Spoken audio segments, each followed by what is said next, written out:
அதுக்கு அடுத்த வசனத்துல மறுபடியும் நீங்க 12வது வசனத்துல நீங்க வாசிங்க. அவர் தம்முடைய ஆத்துமாவை மரணத்தில் ஊற்றுகிறார். நான் சொல்றேன், நல்லா கவனிங்க. அவர் தம்முடைய ஆத்துமாவை மரணத்தில் ஊற்றுகிறார். இயேசு கிறிஸ்து மரணத்தை கண்டு பயந்தாரா? மரணத்தை கண்டு கவலைப்பட்டாரா? மரணத்தை விட்டு ஓடிவிடலாம் என்று சொல்லி நினைத்தாரா? பிதாவே, இந்த பாத்திரம் என்னை விட்டு நீங்க கூடுமானால் நீங்கட்டும், ஆகிலும் என் சித்தப்படி அல்ல உம்முடைய சித்தத்தின்படி ஆக கடவுது என்று சொல்லி சொன்னாரே. ஐயோ, இந்த ஆணி அடிப்பாங்களே வலிக்குமே, ஐயோ முள்முடி சுட்டுவாங்களே வலிக்குமே, இவ்வளவு பெரிய சிலுவையை மேல தூக்கி வைப்பாங்களே வலிக்குமே, வாரினால் அடிப்பார்களே, என் உடம்பெல்லாம் பிற்கப்படுமே வலிக்குமே. மாம்சத்தில் இயேசு கிறிஸ்து இருந்தபடினாலே பசி உண்டாயிற்று, அவருக்கு களைப்பு உண்டாயிற்று. எந்த அளவிற்கு களைப்புனா, படகுல கூட என்ன செய்தார்? ஜம்முன்னு என்ன செய்தாரு? தூங்கினார். அந்த களைப்புல அவருக்கு என்ன நடக்குன்னு என்ன செய்யல தெரியல, அந்த படகுல தூங்கிட்டார். களைப்பு இருந்தது, பசி இருந்தது. அவர் சரீர பிரகாரமாக அவருக்கு இளைப்பாறுதல் தேவைப்பட்டது. சரீர பிரகாரமாக வலி வேதனைகளை ஒரு பக்கம் அவர் அறிந்திருந்தாலும், கண்டிப்பாக எனக்கு பலவிதமான வலியின் வழியாக, வேதனையின் வழியாக, சரீர பிரகாரமாக நான் பலவிதமான பாடுகள் பட்டுதான் மரிக்க போகிறேன் என்பதை அவர் அறிந்திருந்தாலும், அதை குறித்து அவர் பெரிதாக அவர் பேசவில்லை. அப்படி ஆத்துமா மரிக்கிறதை குறித்து தான் அவர் அதிகமாய் பேசுகிறார். நீங்க கேட்கலாம், பாச இது என்ன ஆத்துமா மரணம், சரீர மரணம் என்ன என்று சொல்லி நீங்க என்ன செய்யலாம் கேட்கலாம். இங்க தெளிவாக சொல்லுகிறார், அப்படி ஆத்துமாவை மரணத்தில் ஊற்றுகிறார். ஆத்தும வருத்தத்தின் பலனை அவர் கண்டு திருப்தி அடைகிறார். அங்க சொல்லி, என்னுடைய ஆத்துமா மரணத்துக்கு ஏதுவான துக்கம் கொண்டிருக்கிறது, என்னுடைய ஆத்துமா மரணத்துக்கு ஏதுவான துக்கம் கொண்டிருக்கிறது. இயேசு கிறிஸ்து தன்னுடைய ஜீவனை குறித்து சொல்லும்போது சொல்லுகிறாரு, இந்த ஜீவனை கொடுக்கவும் எனக்கு அதிகாரம் உண்டு, மறுபடியும் எடுத்துக்கொள்ளவும் இந்த அதிகாரத்தை நான் பிதாவின் இடத்தில் நான் என்ன செய்திருக்கிறேன்? பெற்றுக் கொண்டிருக்கிறேன். அவர் மரிக்கும்படியாகவே தான் இந்த பூமியில வந்தார். அவர் இந்த பூமிக்கு வரும் பொழுதே அவருக்கு தெரியும் நான் மரிக்க போகிறேன் என்று சொல்லி. அங்கே இயேசு கிறிஸ்து பிறந்த நாட்களிலே அங்கே மரியாள் இடத்திலே ஒரு தீர்க்க தரிசனம் வருகிறது, உன்னுடைய ஆத்துமாவை ஒரு நாள் ஒரு பட்டயம் ஊடுருவி போகும் அப்படின்னு சொல்லி சொல்லப்படுகிறது. அப்ப ஏதோ ஒரு காரியம் நடக்க போகிறது என்கிறது அவங்களுக்கும் தெரிஞ்சுதான் இருக்குது. இங்க இயேசு கிறிஸ்துவுக்கும் நன்றாக தெரியும் என்ன நடக்க போகிறது என்று சொல்லி. அப்ப இங்க பிதாவே, இந்த பாத்திரம் என்னை விட்டு நீங்க கூடுமானால் நீங்கட்டும் சொல்லி சொன்னது, ஆண்டவரே என்னுடைய கைகளில் ஆணிகள் அடிக்க வேண்டாம், என்னுடைய கால்களில் ஆணிகள் அடிக்க வேண்டாம், என்னுடைய தலையில முள்முடி சூட்டப்பட வேண்டாம் அப்படிங்கிறதுக்காக ஜெபிக்கல. ஏனென்றால் இதற்காகவே நான் இந்த பூமிக்கு வந்தேன் என்று சொல்லி சொல்கிறார். இதோ அந்தகாரத்தின் வேலை வந்துவிட்டது, மனுஷகுமாரன் பாவிகளின் கையில ஒப்புக் கொடுக்கப்படும்படியான வேலை வந்துவிட்டது, இதற்காகவே நான் இந்த பூமியில வந்தேன். ஆயத்தமாகி இருக்கிறார். சிலுவை பாடுகளை அவர் தாங்குவதற்கு, சிலுவை பாடுகளின் வழியாக போவதற்கு இயேசு கிறிஸ்து அங்க ஆயத்தமாயிருக்கிறார். இதற்காகத்தான் வந்தேன், அவருக்கு நன்றாக தெரியும். நன்றாக எதற்காக இந்த பூமியில வந்தார் நன்றாக தெரியும். ஆனால் இப்பொழுது ஒரு காரியம், அந்த சிலுவை பாடுகளின் அருகே வர வர வர வர அப்படி இருதயத்தில் துக்கமும் வியாகுலமும் அதிகரித்துக் கொண்டிருக்கிறது. அங்கே இரத்தத்தின் வேர்வையின் பெருந்துளிகளாய் இரத்தம் இந்த பூமியிலே சிந்தப்படுகிறது. அந்த ஜெப நேரத்திலே மிகவும் வியாகுலப்படுகிறார், மிகவும் துக்கப்படுகிறார். அப்படி என்றால் இங்கே இயேசு கிறிஸ்து மிகவும் துக்கப்படுத்தின, வியாகுலப்படுத்தின அந்த இயேசு கிறிஸ்து இருதயத்தில் மிகவும் பாரமாய் இருந்ததான காரியம் என்ன என்கிறதை நாம் அறிந்திருக்க வேண்டும். ஹல்லேலூயா, ஹல்லேலூயா, ஹல்லேலூயா, ஹல்லேலூயா. ஒரு வசனத்தை நீங்க வாசிங்க. ஸ்தோத்திரம். மத்தேயு 27வது அதிகாரம். இந்த சில வசனங்கள் அப்படி வாசிக்காம, ஏற்கனவே நம்ம பார்த்த வசனங்கள் இருந்தாலும் நம்ம சில வசனங்கள் அப்படி வாசித்து காமிச்சோம்னா உங்களுக்கு புரியும். மத்தேயு 27வது அதிகாரம் 45 யாராவது வாசிங்களா? மத்தேயு 27:45 வாசி. 6ஆம் மணி நேரம் முதல் 9ஆம் மணி நேரம் வரைக்கும் பூமி எங்கும் அந்தகாரம் உண்டாயிற்று. 9ஆம் மணி நேரத்தில் இயேசு ஏலி ஏலி லாமா சபக்தானி இங்க 6ஆம் மணி நேரத்திலிருந்து 9ஆம் மணி நேரம் வரை பூமியில மிகவும் ஒரு பெரிய அமைதி உண்டாகிறது, பெரிய அந்தகாரம் உண்டாகிறது. இப்ப 9ஆம் மணி நேரத்தில் இயேசு கிறிஸ்து ஒரு காரியத்தை சொல்கிறார். ஏலி ஏலி லாமா சபக்தானி என்று வாசிங்க. மிகுந்த சத்தமிட்டு கூப்பிடுகிறார். அதற்கு என் தேவனே என் தேவனே என் தேவனே ஏன் என்னை கைவிட்டீர் என்று மிகுந்த சத்தமிட்டு கூப்பிடுகிறார். கைகளில் ஆணி அறையும் பொழுது அவர் மிகுந்த சத்தமிட்டு கூப்பிடவில்லை, ஏன் ஆண்டவரே எனக்கு இந்த வேதனை. அவரை வாரினால் அடிக்கும் பொழுது ஆண்டவரே ஏன் இப்படி பார்த்து கொண்டிருக்கிறீர் அப்படின்னு சொல்லல. இப்படி ஒவ்வொரு காரியமாய் நடந்து கொண்டிருக்கும் பொழுது அவர் ஒன்றும் சொல்லவே இல்லை. அமைதியாய் இருந்தார். அடிக்கப்படுவதற்கு ஒப்பு கொடுத்தார். தன்னுடைய தாடி மயிர் புடுங்கப்படுவதற்கு ஒப்பு கொடுத்தார். மேலே துப்பப்படுவதற்கு ஒப்பு கொடுத்தார். எல்லா விதமான பாடுகளுக்கும் தன்னை ஒப்பு கொடுத்தார். கடைசி நேரத்தில் அங்கு ஒரு பெரிய அந்தகாரம் உண்டாகிறது. பூமியில் ஒரு பெரிய அந்தகாரம் உண்டாகிறது. ஒரு இருள் உண்டாகிறது. ஒரு அமைதி உண்டாகிறது. அங்கே சில காரியங்கள் நடந்து கொண்டிருக்கிறது. நம் அறியாத புரியாத மாம்சத்திலே நம்மால் புலப்படாத, நம்முடைய கண்களுக்கு புலப்படாத ஒரு காரியம் நடந்து கொண்டிருக்கிறது. ஆகவே இங்கே சொல்கிறார், என் தேவனே என் தேவனே ஏன் என்னை கைவிட்டீர்? என் தேவனே என் தேவனே ஏன் என்னை கைவிட்டீர்? அப்படி என்றால் இங்கே பிதாவால் இயேசு கைவிடப்படுகிறார். பிதாவுக்கும் இயேசுக்கும் இருந்த தொடர்பு பிரிக்கப்படுகிறது. பிதாவுக்கும் இயேசுக்கும் இருந்ததான தொடர்பு அங்கே அற்று போகிறது. கைவிடப்பட்ட ஒரு நிலைமை. இதற்கு தான் சொல்லப்படுகிறது மரணம். இதற்கு தான் என்ன சொல்லப்படுகிறது சொல்லுங்க? மரணம் என்பதற்கு பிரிவு என்று அர்த்தம்.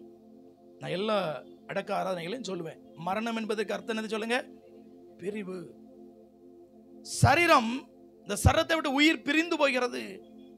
நாம் நம்முடைய குடும்பத்தாரை விட்டு, நம்முடைய இனஜன பந்துகளை விட்டு பிரிந்து போகிறோம். பிரிவு. மரணம் என்பது பிரிவு.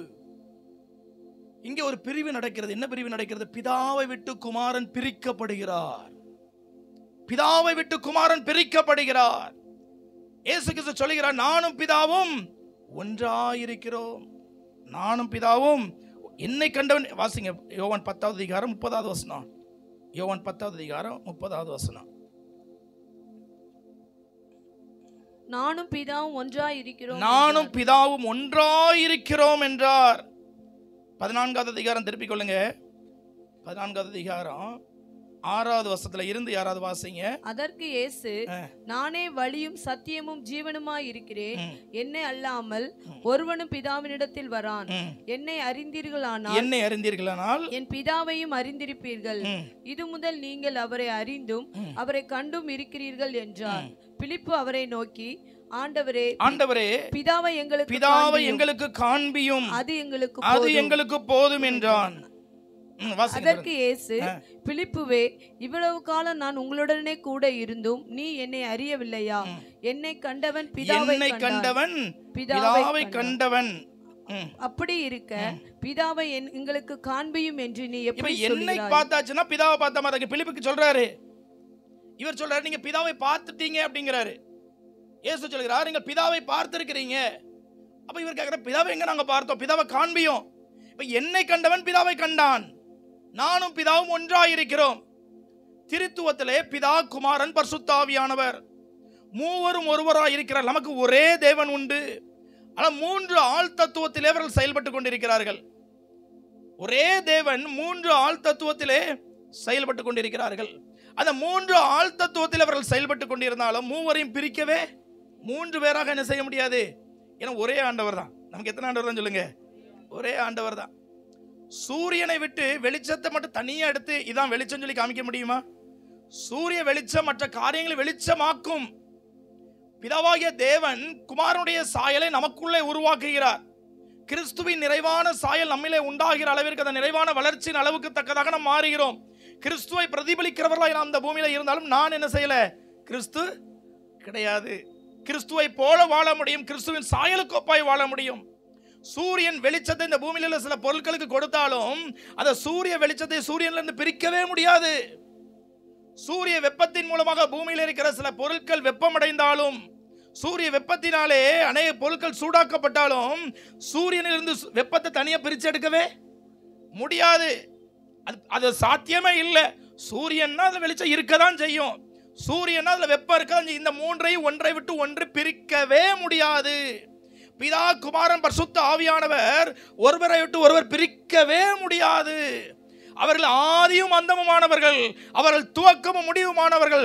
ஒரே தேவன் 3 ஆள் தத்துவத்திலே இவர் செயல்பட்டு கொண்டிருக்கிறார்கள்.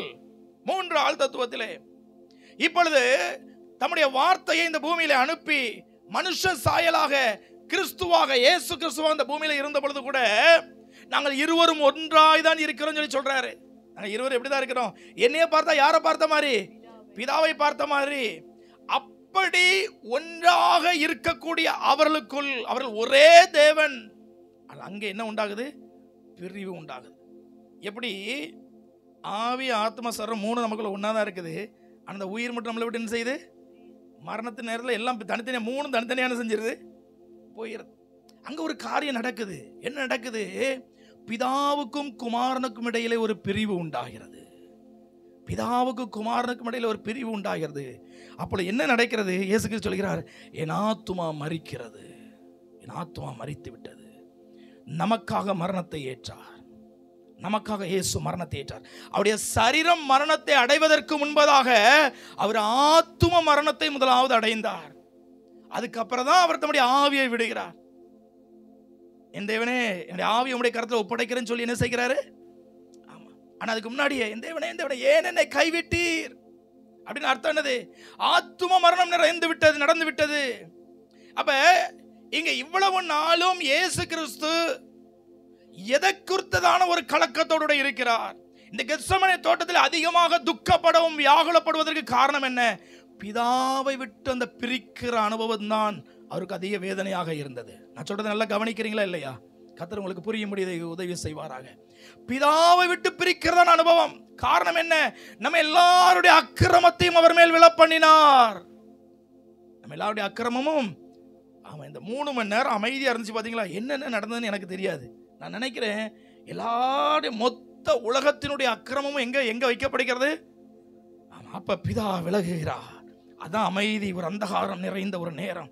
அந்த 6ஆம் மணி நேரத்திலிருந்து 9ஆம் மணி நேரம் வரை ஒரு பெரிய அந்தகாரம், ஒரு பெரிய இருள், அங்கே பெரிய அமைதி உண்டாகிறது. காரணம் என்னவென்றால் அங்கே ஒரு பயங்கரமான ஒரு காரியம் நடக்கிறது. இந்த நேரம் தான் எனக்கு வரக்கூடாதுப்பா, இந்த நேரம் வரக்கூடாது. நாம் ஒன்றாயிருக்கிறோமே, இதுவரை ஆதியும் அந்தமுமாக எப்பொழுதும் இணைந்திருந்தோமே, இப்பொழுது நமக்குள்ளே ஒரு பிரிவு வந்து விட்டதே. நமக்காக, உங்களுக்காக, எனக்காக நம்மை தேவனோடு சேர்க்கும்படியாக அவர் பிரிக்கப்பட்டார். நம்மை ஜீவனுள்ளவர்களாய் மாற்றும்படியாக அவர் அந்த ஆத்தும மரணத்தை ஏற்றுக்கொண்டார். இயேசு கிறிஸ்து ஆத்தும மரணத்தை ஏற்றுக்கொண்டார். தம்முடைய ஆத்துமாவை மரணத்திலே ஊற்றுகிறார். அல்லேலூயா, அல்லேலூயா. இதற்காக இதான் என்று சொல்றாரு, அவர் துக்கம் நிறைந்தவராயிருந்தார். துக்கம் நிறைந்தவராயிருந்தார். அந்த துக்கத்தை குறித்து சொல்றாரு, என் ஆத்துமா மரணத்துக்கு ஏதுவான துக்கம் கொண்டிருக்கிறது.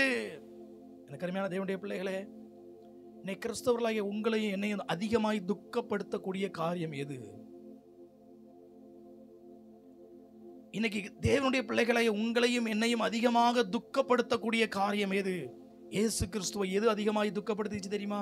ஆணி அல்ல, காரி துப்பினது அல்ல, அப்படி வஸ்திரத்தை உரிந்து கொண்டது அல்ல, எல்லாரையும் ரட்சிக்கணும்னு சொல்லி ரட்சித்தாயே உன்னை நீயே ரட்சிக்க முடியலையேன்னு சொல்லி ஏளனமாய் பேசினது அல்ல, கன்னத்திலே ஓங்கி அறைந்தது அல்ல, எத்தனையோ அவமானங்கள் நின்றால் இது ஒன்றும் அவரை துக்கப்படுத்தவே இல்லை. இது ஒன்றும் இயேசுவை துக்கப்படுத்தவே இல்லை. ஆனால் அவர் ஒரு காரியம்தான், அவருடைய வேர்வையெல்லாம் இரத்தத்தின் பெருந்துளிகளை இந்த பூமியில விளைவிப்பதற்கான காரணம் என்ன தெரியுமா?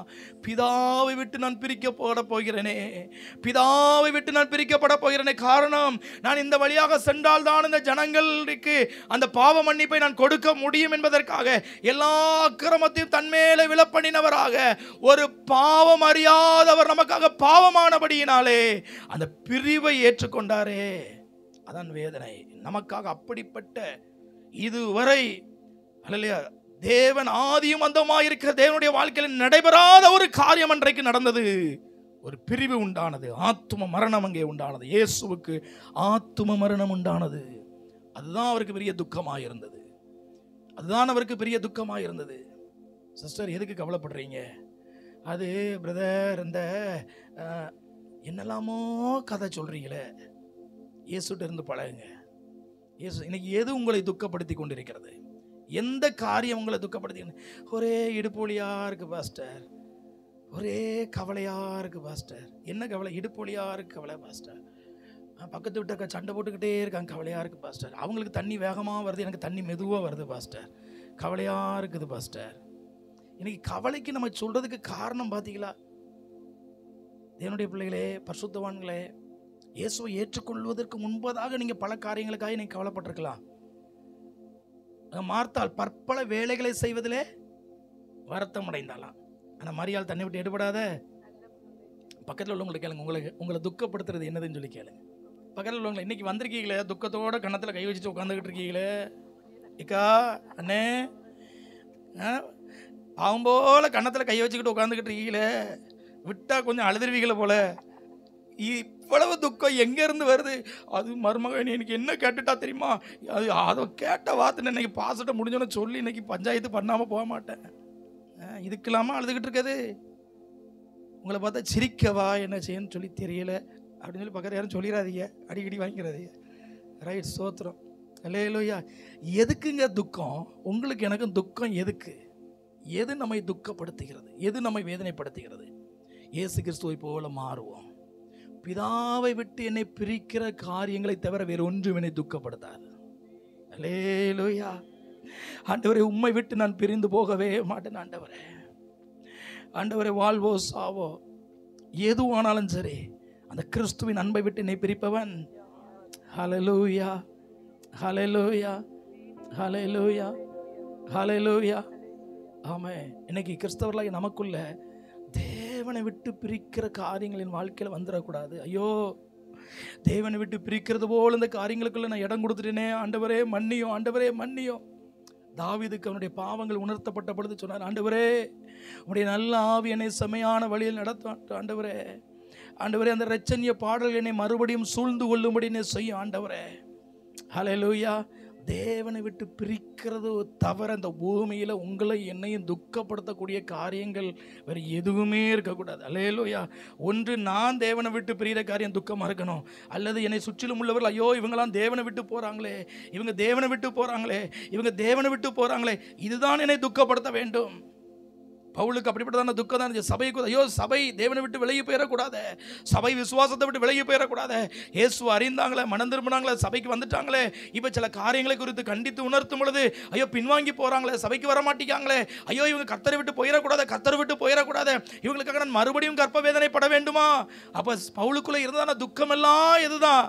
கர்த்தரை விட்டு போயிடக்கூடாதுங்க, கர்த்தரை விட்டு போயிடக்கூடாதுங்க, கர்த்தரை விட்டு போயிடக்கூடாது.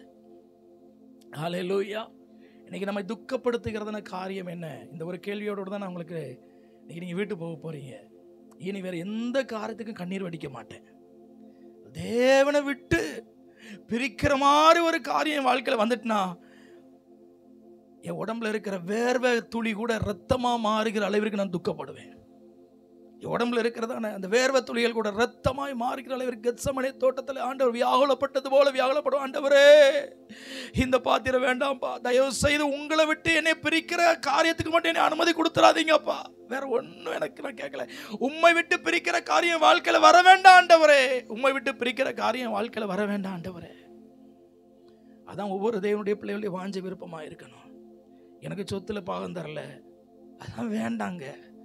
எனக்கு அதில் இடம் தரல, இதில் ஆண்டவரே இன்னைக்கு நீங்கள் எனக்கு அந்த சொத்தில் இடம் தரலன்னா நீங்கள் நான் உங்களை விட மாட்டேன்னு சொல்லி வைராக்கியம் வந்திருக்கிறீங்களா? ஜெபம் பண்ணுறதுக்கு ஏதாவது தீர்க்க தரிசனமான வார்த்தை வரணும்னு சொல்லி வந்திருக்கீங்களா? கொடுத்துருங்க, வேண்டாம்னு சொல்லி எழுதி கொடுத்துருங்க. ஏக்கர் கணக்கில் நல்லா இருந்தாலும் சரி வேண்டாம், ஏசு போதுமே. பாட்டு பாடுறல, ஏசு போதுமே போதுமே, ஏசு போதுமே போதுமே, எந்த நாளிலுமே என் நிலையிலுமே எந்த வாழ்வினிலே ஏசு போதுமே. வரமாட்டிக்க பாட்டு வராத, பாட்டு வர்றது கொஞ்சம் கஷ்டமா தான் இருக்கு. சரி, மறுபடியும் சேர்ந்தபடி எல்லாம் கைதட்டி பாடுவோமா? ஏசு போதுமே போதுமே, ஏசு போதுமே போதுமே, எந்த நாளிலுமே என் நிலையிலுமே எந்த வாழ்வினிலே ஏசு போதுமே. மறுபடியும் பாடுவோமா? ஏசு போதுமே போதுமே, ஏசு போதுமே போதுமே, எந்த நாளிலுமே என் நிலையிலுமே எந்த போதுமே. ஹல்லேலூயா. ஒரு மனுஷன் வெளியேற பெற்ற முத்தை கண்டுபிடிச்சிட்டானா. கண்டுபிடிச்ச உடனே என்ன தெரியுமா பண்ணா? அது எப்படி? அதாவது பரலோக ராஜ்யம் ஒரு விலையேற பெற்ற முத்தை கண்டுபிடித்த அந்த வியாபாரிக்கு ஒப்பா இருக்கிறேன்னு சொல்லி இருக்கு. அந்த விலையேற பெற்ற முத்தை கண்டுபிடிச்ச உடனே அடுத்தவர் என்ன செய்தாராம்? ஓடி போய் அதை போய் என்ன செய்யல, நான் தூக்கிட்டு வரல, இடையில ஒரு காரியம் சொன்னாரு. என்ன செய்தாரு? தனக்குண்டான எல்லாவற்றையும் விற்று அந்த முத்தை என்ன செய்கிறாரு? இயேசுவன் நம்மோட வைக்கிறதுக்கு வேற எதை இலக்குனாலும் நம்ம ஆயத்தமா இருக்கலாம்.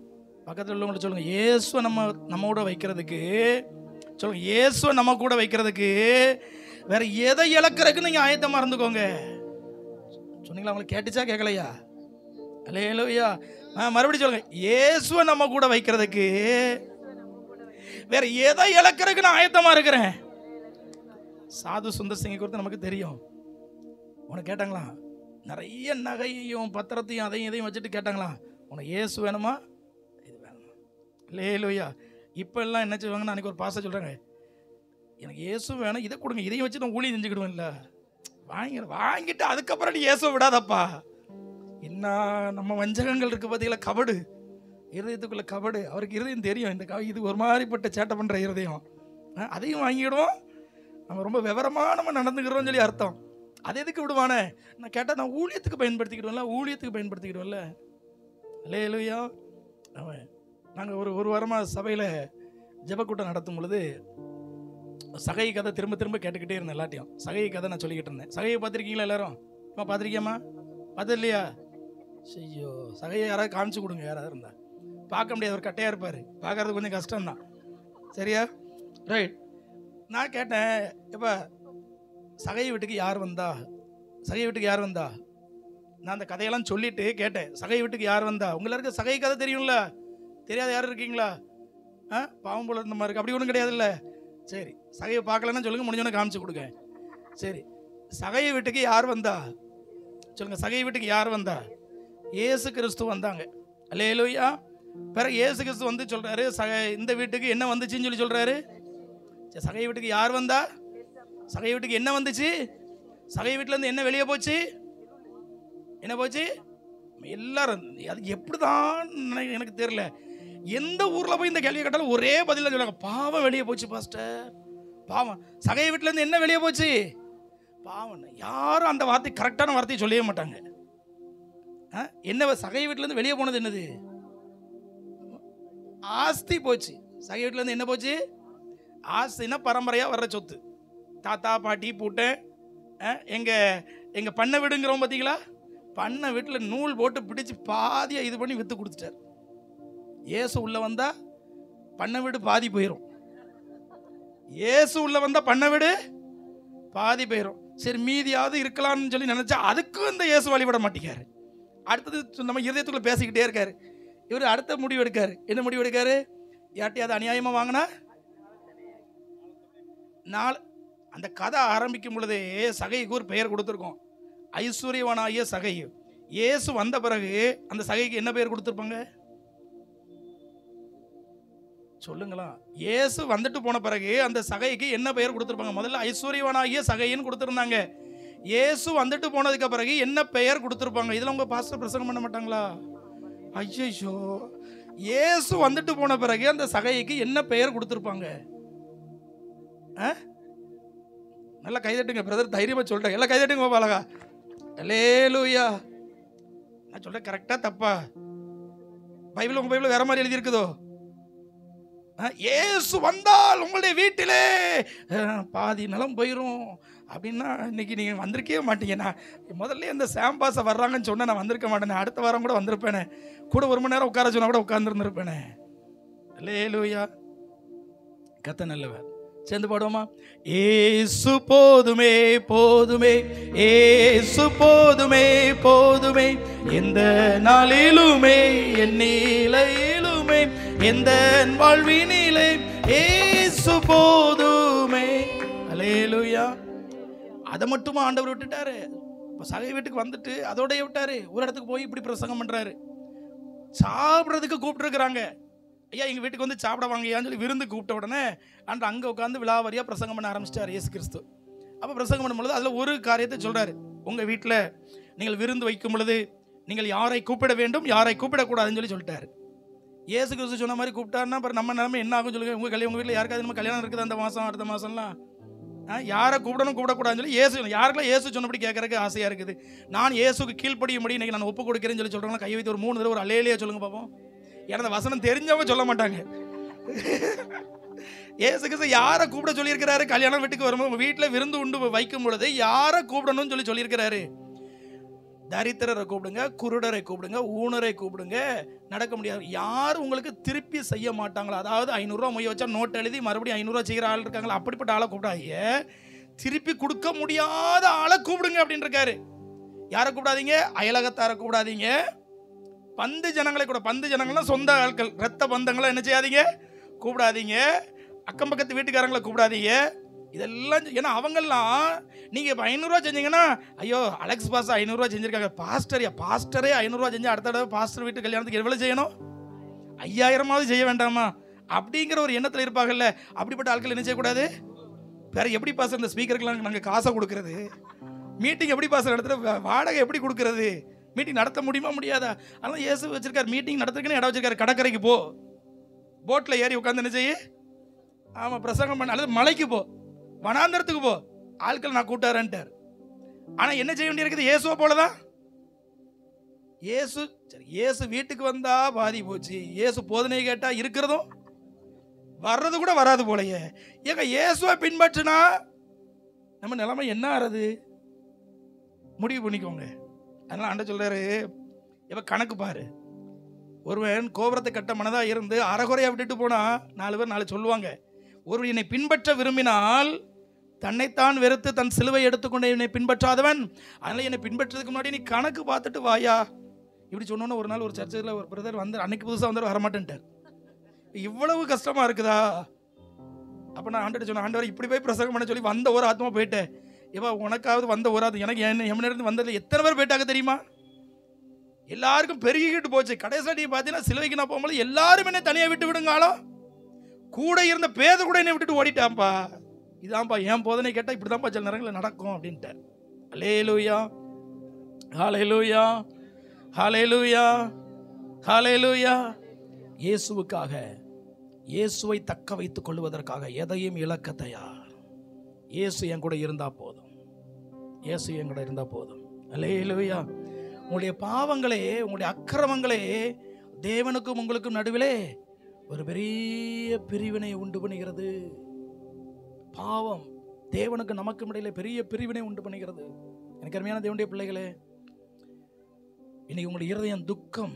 எப்படிப்பட்ட துக்கம் என்றால் மனம் திரும்புதலுக்கு ஏதுவான துக்கம் உண்டாயிருப்பதாக. அதான் அப்போஸ்தலனாகிய பவுல் சொல்றாரு, மனம் திரும்புதலுக்கு ஏதுவான துக்கம் உங்களுக்கு உண்டாயிருப்பதாக.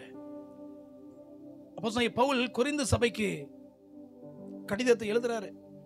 எப்போ நீங்க சபையை நீங்க ரட்சிக்கப்பட்டிருக்கிறீங்க, நீங்க ஆண்டவருடைய வருகைக்கு ஆயத்தமா இருக்கிறீங்க, வரங்கள்லாம் இருக்குது, ரைட்டு தான். ஆனா இன்னும் உங்களிடத்துல என்னென்ன பாவங்கள்லாம் இருக்கிறதுன்னு சொல்லி எழுதிட்டாரு. உங்களிடத்துல என்னென்ன பாவங்கள் இருக்கிறது. ஐயோ நீங்க பாருங்க, பாவம் செய்கிற மனிதனை சபைக்குள்ள நீங்க உள்ள வச்சுக்கிட்டு இருக்கிறீங்க.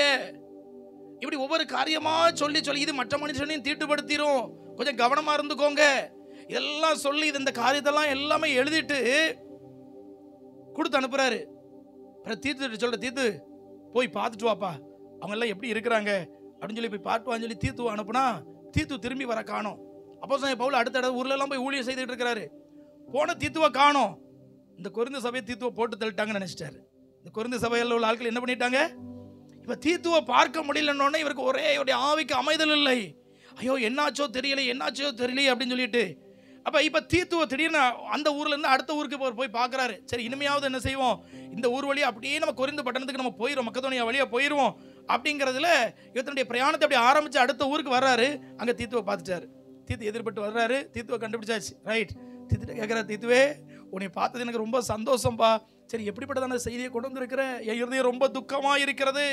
முதல்ல உன்னையே காணுமேங்கிற துக்கம், ரெண்டாவது அந்த ஜனங்கள் பாவத்தில் இருக்கிறாள். அந்த கொரிந்து சபைக்குள்ளே பலவிதமான பாவங்கள் இருக்கிறது. சபைதான் பரிசுத்தவான்களாக அழைக்கப்பட்டவர்கள் தான். ஆனால் அந்த சபைக்குள்ளே இப்படிப்பட்டதான இந்த காரியங்கள் எல்லாம் இன்னும் சரி செய்யப்படவில்லையே, எனக்கு அதிக துக்கமா இருக்கிறதுன்னு சொல்லும் பொழுது அது சொல்ல, இல்லை இல்லை உங்க கடிதத்தை கொண்டு போன உடனே அவங்க துக்கப்பட்டாங்க, உண்மைதான். அந்த கடிதத்தில் ஐயோ நம்மளை பத்தி இப்படிலாம் குறை சொல்லி எழுதியிருக்கிறாரே, பெயரெல்லாம் சொல்லி எழுதியிருக்கிறாரே அப்படின்னு சொல்லி அவங்க வருத்தப்பட்டாங்க.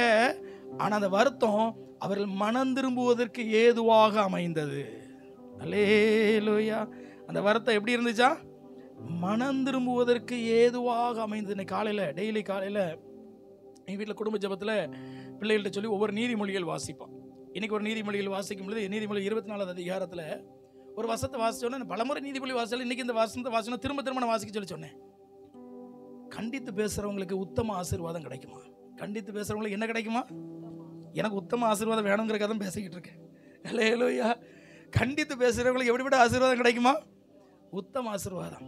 இங்க அப்போஸ்தலன் பவுல் கண்டித்து எழுதியிருக்கிறாரு. ஆனா எழுதிட்டு அதுக்கு பிறகு சில நேரங்களை நாங்கள் கண்டித்து பேசிடுவோம், சபையில பேசிடுவோம். ஏன் அந்த தப்பு பண்றீங்க, அது பண்ணாதீங்க, இது பண்ணாதீங்க, சில நேரங்களை பெயரை கூட சொல்லிடுவோம். அப்போஸ்தலன் பவுல் அதெல்லாம் யோசிக்க மாட்டேன், டகடகடன்னு பெயரெல்லாம் எழுதிடுவாரு, கடிதத்தில் எழுதிடுவார், பேரெல்லாம் சொல்லியாச்சு. அதுக்கு பிறகு வீட்டில் உட்காந்து ஐயோ இன்னைக்கு இப்படி பேசிட்டேனே, அந்த சகோதரி என்ன நினைச்சிருப்பாங்களோ தெரியலையே, அந்த சகோதரர் என்ன நினைச்சிருப்பாங்களோ தெரியல. எங்களுக்குள்ள ஒரு பெரிய துக்கம் இருக்கும். ஐயோ இது இன்னும் அவர்களே ஆண்டவரை விட்டு பிரித்து விடுமோ. அப்போ அடுத்த வாரம் அவங்க முகத்தை பார்ப்போம், சிரிச்சுக்கிட்டே உள்ள வருவாங்க. ஏப்பா நல்ல வேலை, சந்தோஷமாக தான் இருக்கிறாங்க. சிஸ்டர் எப்படி இருக்கிறீங்க? பாஸ்டர் போன வாரம் ரொம்ப ஆறலாம் இருந்துச்சு, எங்களுக்காகவே பேசுறீங்க பாஸ்டர், இப்போ இதெல்லாம் நாங்கள் சரி பண்ணிட்டோம் பாஸ்டர். அல்லேலூயா. எதுக்கு அவங்க சர்ச்சுக்கு மறுபடியும் வந்துட்டாங்கிறதுனால மட்டும் கிடையாது, மனம் திரும்புதலுக்கு ஏதுவான துக்கம் உண்டாயிருக்கிறது. தேவனை விட்டு பிரிக்கிறதான காரியங்களை கண்டித்து உணர்த்தும் பொழுது துக்கம் உண்டாகும். ஆனால் அதை மனம் திரும்புவதற்கு ஏதுவாக அது உங்களை வழி நடத்தும் பொழுது அதுவே நமக்கு ஒரு பெரிய ஆசீர்வாதமாக அமைகிறது. ஹல்லேலூயா. இயேசு கிறிஸ்து துக்கம் நிறைந்தவராயிருந்தார். இன்னைக்கு நம்முடைய வாழ்க்கையில் அன்னைக்கு கூட நான் உட்கார்ந்து வேதத்தை தியானித்து கொண்டு இருக்கும் பொழுது, சில வசனங்கள்லாம் தியானித்து கொண்டிருக்கும், அதனுடைய ரகசியங்களை கர்த்தர் எனக்கு வெளிப்படுத்தி என்னோட பேசும் பொழுது, சில காரியங்களை பேசும் பொழுது நான் கேட்டேன், ஆண்டவரே எனக்கு ஒரு 200 வயசு வரை இந்த பூமியில் இருக்க விட மாட்டீங்களாப்பா, வேற ஒன்றும் செய்ய வேண்டாம், இந்த வசனத்தை வாசி நான் இன்னும் திருந்த வேண்டிய காரியம் நிறையா இருக்குதுப்பா. இந்த என்னென்றால் இந்த வசனத்தை வாசிக்க அதை புரியதான் சத்தியத்தை இன்னும் அறிய ஐயோ நம்ம இன்னும் இந்த காரியத்தில் சரியில்லையே, இன்னும் இந்த காரியத்தில் சரியில்லையே. அது நமக்குள்ளே அநேக மனம் திரும்புதல்களை கொண்டு வருகிறது, அநேக மாற்றங்களை கொண்டு வருகிறது. இயேசு கிறிஸ்துவுக்குள் இருந்ததானே அந்த ஆத்தும வியாகுலம், ஆத்துமத்துக்கேற்ற ஒரு துக்கம் இன்னைக்கு நமக்கு உண்டாகியிருப்பதாக. அல்லேலூயா. தேவனை விட்டு பிரியக்கூடாது, பிதாவை விட்டு பிரியக்கூடாது. அல்ல நானும் என் பிதா ஒன்றாக இருக்கிறேன்னு சொல்லி சொன்னது போல நாம் தேவனோடு ஐக்கியமாக இருக்கிறோம். நான் கிறிஸ்துவுக்குள் வாழ்கிறேன், கிறிஸ்து எனக்குள் வாழ்கிறார். அல்லேலூயா. நான் கிறிஸ்துவோடு கூட, அவர் என்னோடு கூட. அல்லேலூயா. வாழ்ந்தாலும் உம்மோடுதான், மரித்தாலும் உம்மோடு, உமக்காகத்தானே உயிர் வாழ்கிறேன், உம்மை தானே நேசிக்கிறேன், உமக்காகத்தானே உயிர் வாழ்கிறேன், உம்மை தானே நேசிக்கிறேன், வாழ்ந்தாலும் உம்மோடுதான், மரித்தாலும் உம்மோடுதான். தேவனை விட்டு பிரிக்கிற காரியங்கள் என்ன? முன்னே அதுக்கெல்லாம் அடிமையா இருந்தோம். முன்னே வாசிங்க 2 பேதுரு, அது மறுபடியும் நமக்குள்ள இருக்கக்கூடாது. அந்த காரியங்கள் எல்லாம் உடனடியாக நம்முடைய வாழ்க்கையை விட்டு அகற்றப்பட வேண்டும். திருப்பிக் கொள்ளுங்க 2 பேதுரு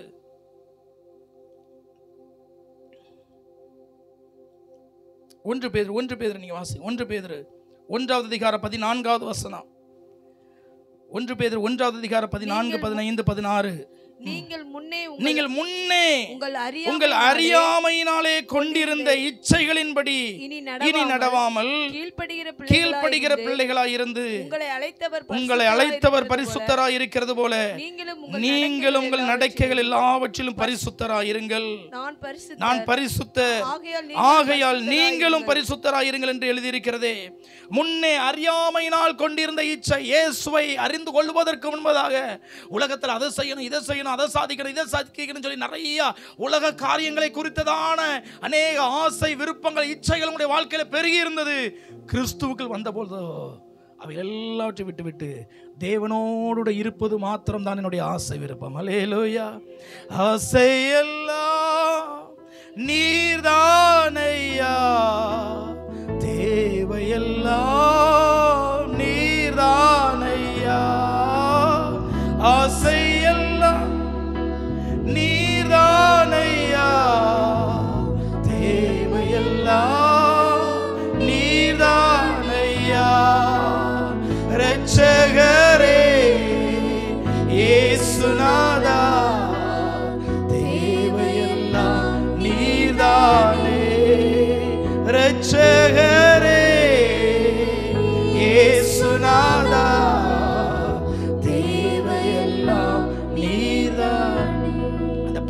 ஆசை, விருப்பங்கள், இச்சைகள். உலகத்தில் அதை சாதிக்கணும் இதை சாதிக்கணும் இல்லை. எனக்கென்று ஒரு இலக்கு மாறிவிட்டு, எனக்குரிய இலக்கு மாறிவிட்டது. முன்பதாக கீழானவைகள் பூமிக்குரியவைகளே நாடி தேடி ஓடிக்கொண்டே இருந்தேன். இப்பொழுது நான் மேலானவைகளை நான் நாடி தேடும்படி அழைக்கப்பட்டிருக்கிறேன். அல்ல, மேலானவைகளை, மேன்மையானவைகள், அவைகள் தான் நம்மை பரிசுத்த வாழ்க்கைக்கு நேராக நம்மை நடத்தும். நம்முடைய கண்கள் இந்த பூமிக்குரியவைகளை நோக்கி பார்க்க நோக்கி பார்க்க நோக்கி பார்க்க நம் கீழே தான் போய் கொண்டிருப்போம். மேலானவைகளை நோக்கி பார்க்க சட்டையில் அடித்து எழும்பிக் கொண்டே இருப்போம். பூமிக்குரிய காரியங்கள் நமக்கு அற்பமாக தோன்ற ஆரம்பிக்கும். பூமிக்குரிய காரியங்கள் நமக்கு அற்பமாக தோன்ற ஆரம்பிக்கும். சில நேரங்களில் எனக்கு சில காரியத்தை குறித்து அதிக ஆசை வரும், அதிக விருப்பம். நான் ஒன்றும் வானத்திலேருந்து சுனிதா வில்லியம்ஸ் வந்த மாதிரி சர்ன்னு வரல. பரலோகத்திலேருந்து நம்ம சிலர் நினைக்கிறாங்க ஊழியக்காரங்கள்லாம் ஸ்பெஷலாக மேலேருந்து ராக்கெட்டில் ஆண்டு அனுப்பியிருப்பாரோ அப்படின்ட்டு. உங்களை மாதிரி தான் நாங்களும். திடீர்னு ஆசைகள் வரும். அப்படி வீடு கட்டணும், இப்படி வீடு கட்டணும், அந்த மாதிரி ஃபோன் வைக்கணும், இப்படி ஃபோன் வைக்கணும், அப்படி காரை வாங்கணும், இப்படி காரை வாங்கணும், இதெல்லாம் ஆசைகள்லாம் வரும். இந்த ஆசைகள் வரும். அப்போ கொஞ்சம் அது அதிகமாகிற நேரத்தில் உடனே நான் நினைப்பேன், நான் ரொம்ப கீழே இறங்கிட்டேன். இப்போ ஃப்ளைட் எப்படி ஆகிட்டு கீழே பறக்குது. ஒரு ஃப்ளைட் அப்படி கீழே பறக்கும் பொழுது பில்டிங்லாம் பெருசு பெருசாக தெரியும். மறுபடியும் ஃப்ளைட் என்ன செய்யணும்? எழும்பணும். உடனே உபவாசம், ஜெபம், தெய்வ சமூகத்தை தனியாக காத்திருக்கிறது, நம்ம அர்ப்பணிக்கிறது, இதெல்லாம் செய்ய ஆரம்பித்ததுக்கு பிறகு அப்படியே இந்த ஃப்ளைட் அப்படி மறுபடியும் மேலே இருக்கும். மேலான நம்முடைய நோக்கங்கள் மேலே போகும். நம்முடைய நோக்கங்கள் மேலே போக போக போக நம்முடைய சிந்தைகள் அப்படி மேலே போக போக இந்த காரில் ஐயோ போன வாரம் இதையான ரொம்ப ஆசைப்பட்டேன், ஐயோ போன வாரம் இதையான ரொம்ப ஆசைப்பட்டேன், அல்லேலூயா. சில நேரங்களில் உங்களுக்கே நினச்சா இது வேணும் அது வேணும் இது வேணும் அது வேணும் அப்படிங்கிற மாதிரி ஒரு எண்ணம் இருக்குதா? நல்ல மேலே எழும்புங்க. கழுகுகளை போல சட்டையில் எடுத்து எழும்ப ஆரம்பிங்க. அல்லேலூயா. 2-3 நாள் லீவை போடுங்க, வீட்டை தனியாக உட்காருங்க, வேதத்தை தேடுங்க, வாசிங்க, ஜெபம் பண்ணுங்க, பாடல் பாடுங்க, கர்த்தரை துதிங்க, கர்த்தரோட இணைந்து நின்று ஏதாவது ஒரு காரியத்தை செய்து கொண்டே இருங்க. அப்படி நீங்கள் எழும்ப ஆரம்பிப்பீங்க. நீ இவ்வளவு நாள் மேன்மையாக நினச்ச காரியம்லாம், பொன் வெள்ளி நகை நட்டு எல்லாம் இப்போ உங்களுக்கு எப்படி ஆக ஆரம்பிச்சிடும்? அற்பமாய் தோன்ற ஆரம்பிச்சிடும். அற்பமாய் தோன்ற ஆரம்பிச்சிடும். அல்லேலூயா. சில நேரங்களில் என் சரீர பலகீனங்களுக்காக கூட நான் ஜெபிக்க மாட்டேன். ஏன்னா சில நேரங்களில் இது என்ன பெரிய காரியம், எப்படி இருந்தேன்னா அவர் பலம் தானே என்னை தாங்குது, போப்பா ஆண்டவர் என்னுடைய சித்தத்தை நான் செய்கிறேன் ஆண்டவர், இப்படிங்கிற மாதிரி என்ன மாறிடும். அல்லது சில நேரங்களில் ஐயோ இப்படி வலிக்காப்பா, இங்கே ரத்தம் ஓட மாட்டேங்கி, இங்கே ரத்தம் ஓட மாட்டேங்கி, ஏசப்பா அவ மூச்சு விட முடியலப்பா அப்படின்னு என்னெல்லாமோ சொன்ன மாதிரி இருக்கும். கொஞ்சம் நல்லா ஆண்டவரோட இணைஞ்சு நல்லா ஜெபிச்சு இது பண்ண ஆரம்பிச்ச மாதிரி சாரி நான் மண்ணில் இருந்து எடுத்தது மண்ணை மாதிரி தானே இருக்கும், இதுக்கு போட்டுட்டு இந்த இவ்வளோ ஜெபமா அப்படின்னு சொல்லிட்டு எல்லாம் சரியாயிரும்.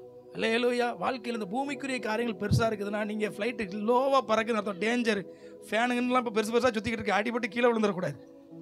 சரியா? கொஞ்சம் அப்படி ஃப்ளைட் அப்படி மேலே ஏற்றி விடணும். வண்டி கொஞ்சம் அப்படி மேலே என்ன செய்யணும்? பறக்க ஆரம்பிக்கணும். மேலே போக போக போக மேலானவைகளை தேட தேட தேட பூமிக்குரிய காரியங்களாம் நிறைவானது வரும்பொழுது குறைவானது ஒளிந்து போகும். முன்னே அப்படி இருந்தோம். அந்த ஆசை விருப்பங்கள்லாம் கிறிஸ்துவுக்குள்ளே வந்த பிறகு எல்லாம் மாறிடுச்சு. இன்னொரு முன்னையை மட்டும் பார்த்து நம்ம ஜெபம் பண்ணி முடிப்போம். 18வது வசனத்தை வாசிங்க. அதிலேயே 18வது வசனம். 1 பேதுரு 1:18. உங்கள் முன்னோர்களால் பாரம்பரியமாக நீங்கள் அனுசரித்து வந்த வீணான நடத்தை, அழிவுள்ள வஸ்துகளாகிய நீங்க விடுவிக்கப்பட்டுட்டீங்க. மறுபடியும் அதை என்ன செய்யாதீங்க. வீணான நடத்தை. முன்னாடி நீங்க அதை செய்து வந்தீங்க. குடும்பத்தில் ஒரு விசேஷம் நடக்குதுன்னா உடனே இப்போ நம்ம குடும்பத்தில் இப்படி தான் பண்ணுவோம், நம்ம குளத்தில் இப்படி தான் பண்ணுவோம், நம்ம இதை தான் பண்ணுவோம். வீணா ஒரு பிரயோஜனமும் இல்லாத நடத்தை. இன்றைக்கி இந்த ஒரு பிரயோஜனமும் இல்லாத நடத்தை, இந்த பாரம்பரியம், சடங்காச்சாரம், சம்பிரதாயங்கள் இன்னைக்கு முன்னாடி மட்டும் இல்லை. இப்போ இயேசுவை ஏற்றுக்கொண்ட பிறகு இப்போ கிறிஸ்தவத்துக்குள்ளேயும் நிறையா இருக்குது. இந்த இந்த பரிசேயரை பார்த்து வேதபாரகரை பார்த்து இயேசு சொல்கிறாரு, ஒருவனை உங்கள் சமயத்தவன் ஆக்கும்படி உலகமெங்கும் சுற்றி திரிகிறீர்கள், ஆனால் ஒருவனை உங்கள் சமயத்தவன் ஆக்கின பின்பதாக என்ன செய்றீங்க? மறுபடியும் ரெட்டிப்பான நரகத்தின் பிள்ளைகள் ஆக்குறீங்க.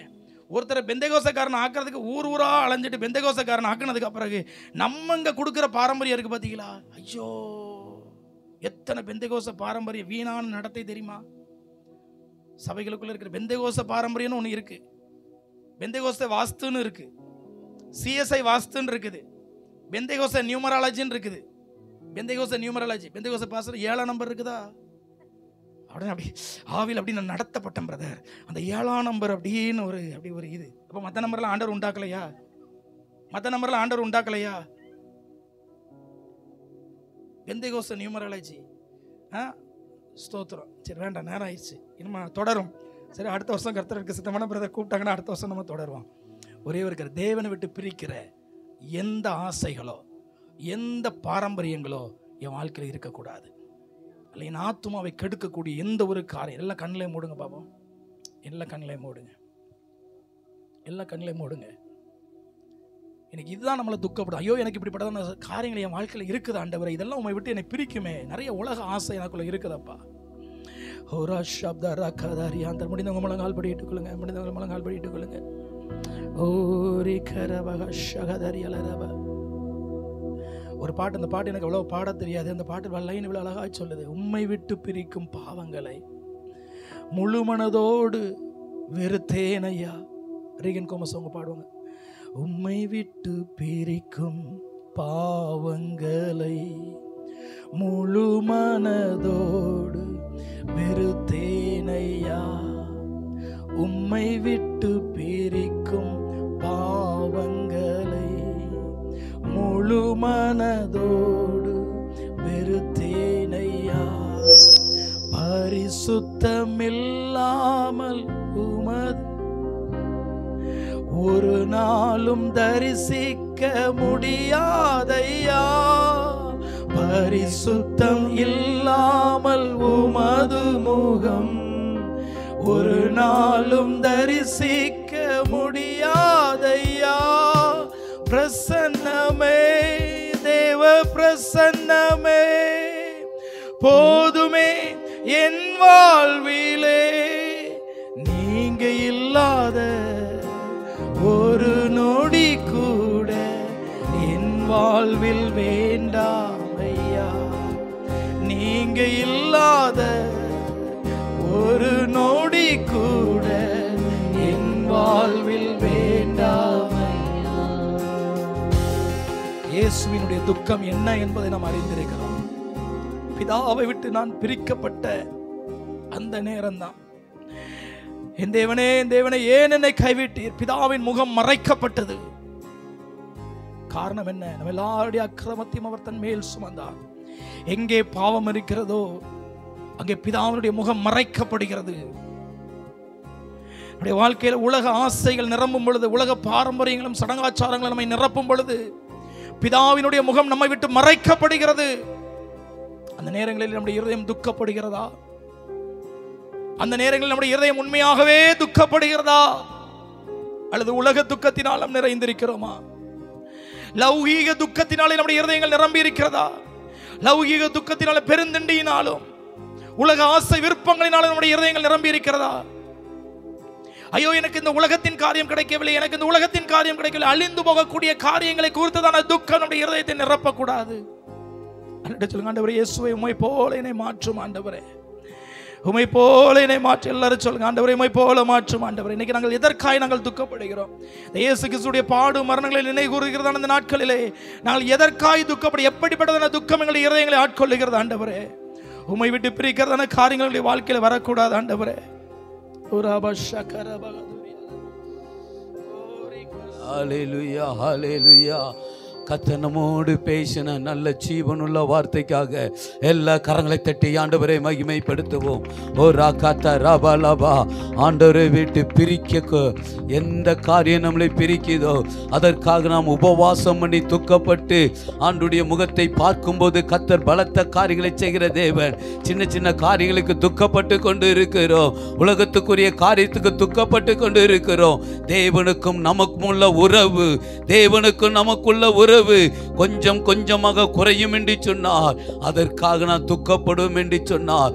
கர்த்தர் நம்முடைய துக்கங்களை எல்லாம் சந்தோஷமாய் மாற பண்ணுவார். கரங்களை தட்டி ஓ ராகாத்துரா கபலபா. துக்க நாட்கள் முடிந்து போகும் என்று சொன்ன தேவன் துக்கங்களை சந்தோஷமாய் மாற்றுகிற தேவன். தகப்பனை வந்த ஒவ்வொருவரையும் ஆசீர்வதிங்கப்பா. கிருபைக்களை மூடிக்கொள்ளுங்க, இரத்த கோட்டைகளை மூடி மறைத்துக் கொள்ளுங்க. நன்மையும் கிருபையும் பெருக பண்ணுகிற கரம் உடைய பிள்ளைகளோடு கொடுத்து அசைவாடுவதாக. உயர்த்திருந்த பிரசனம் உயிர்த்தெழுந்த மகிமை ஒவ்வொருவரையும் மூடும்படி செபிக்கிறோம். ஆண்டவரே நன்றியோடு துதிக்கிறோம், ஸ்தோத்தரிக்கிறோம். எங்கள் மத்தியில் நம்முடைய வார்த்தையை ஆண்டவரே பேசின மகனை, குடும்பத்தை ஆண்டவரே பிள்ளைகளை மறைத்து ஆவியானவர் இன்னும் வெளிப்படுவீராக. பாதுகாத்து கொள்ளுங்க.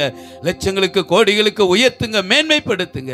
நன்றியோடு துதிக்கிறோம், ஸ்தோத்தரிக்கிறோம். இயேசுவின் இரத்தத்துக்குள் ஒப்பு கொடுக்கிறோம் நல்ல பிதாவே. ஆமேன், ஆமேன். அல்லேலூயா.